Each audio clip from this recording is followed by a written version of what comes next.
Hey friends, we are back. We're talking about transitions in menopause.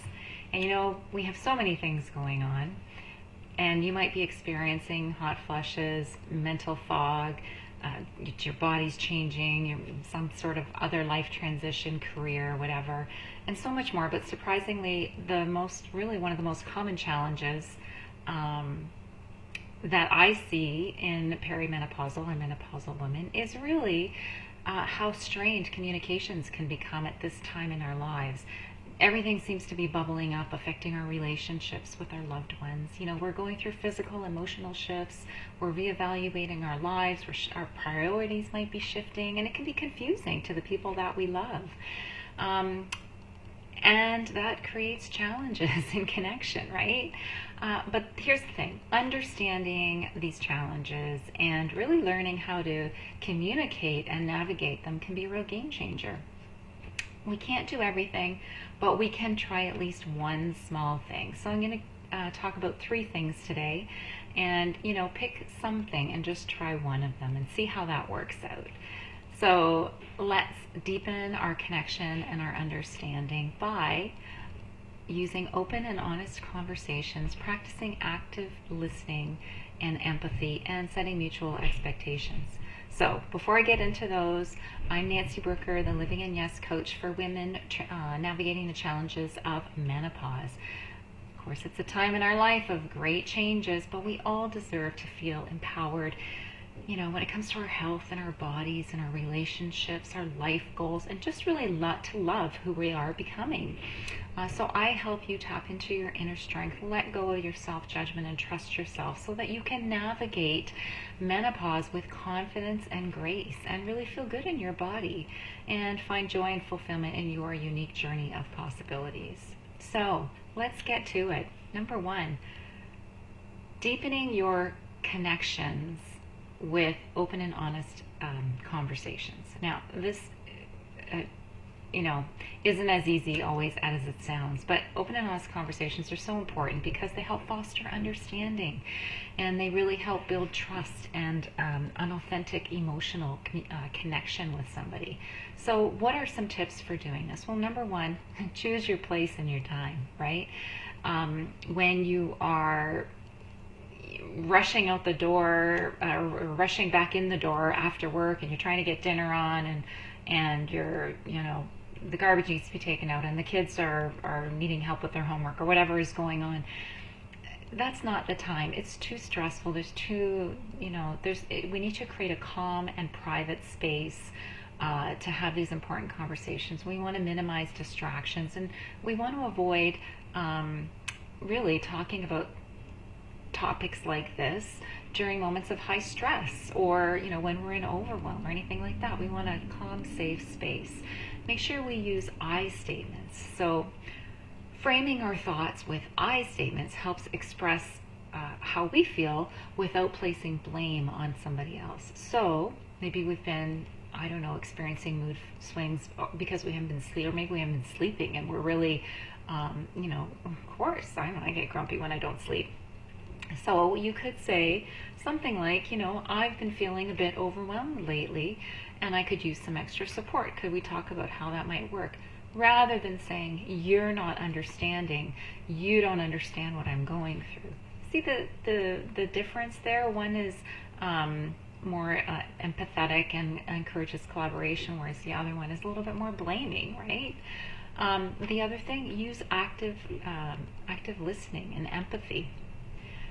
So, active listening goes beyond hearing. It's really about absorbing and processing and really responding, absorbing, processing, and responding, but with genuine care, letting the person know that we really are engaged, and that what they have to say is important to us. So how do we do that? Well, number one, we practice reflective listening. Reflective listening is about really listening attentively and then reflecting back, not necessarily word for word parroting, more expressing something like what I hear. So what I hear you saying is, you're worried about how I've been feeling lately. Is that right? And then looking for a confirmation. It kind of opens up a dialogue, and it it encourages the other person to realize that you really are validating what they are saying, and that it's important to you. Which leads us to the second part of this is validating people's emotions, right? During menopause, it's a time of high emotion, not just for us, but for everyone around us. It's affecting everybody. And everyone's emotions are legitimate and are to be respected.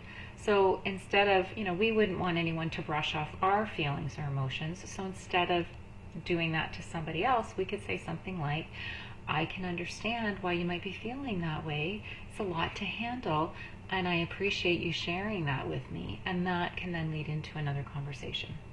So the third tip I have for you is to set mutual expectations. So this is kind of your roadmap for your support and growth during this time period for you. So strategy number one here would be to just define your needs and your boundaries together.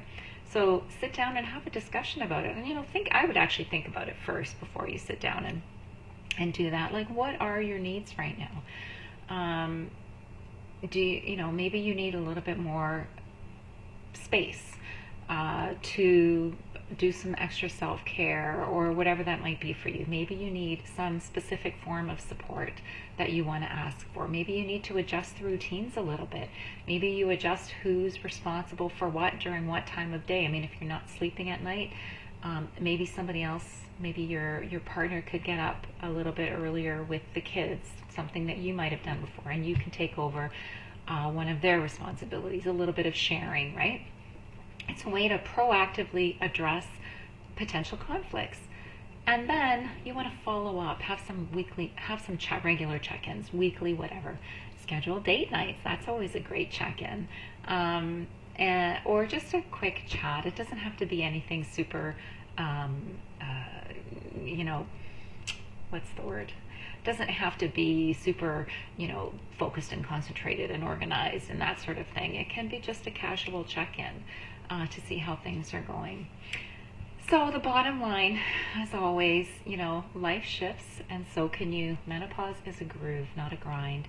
So by, having these open and honest conversations, actively listening and being empathetic and setting mutual expectations with your partner or your family or your work or whoever that is, you're not only nurturing yourself and your loved, but you're nurturing your loved ones, and you're deepening this communication around all of you, right?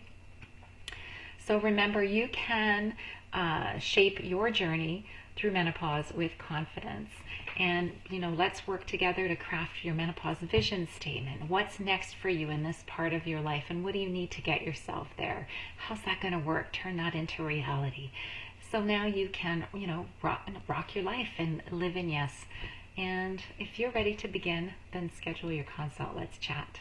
Remember, communication is the lifeline of any relationship. So thanks for listening. Grab your freebies down below. There's actually one on communication, developing communication skills. So that's a good one to grab. How to reduce anxiety for your child. 7 simple ways to de-stress. That's it for me for now. Like this video, please subscribe to this channel. Come over and visit me at Living in Yes on Facebook, or connect with me on my website, www.nancybrooker.ca. We'll see you next time.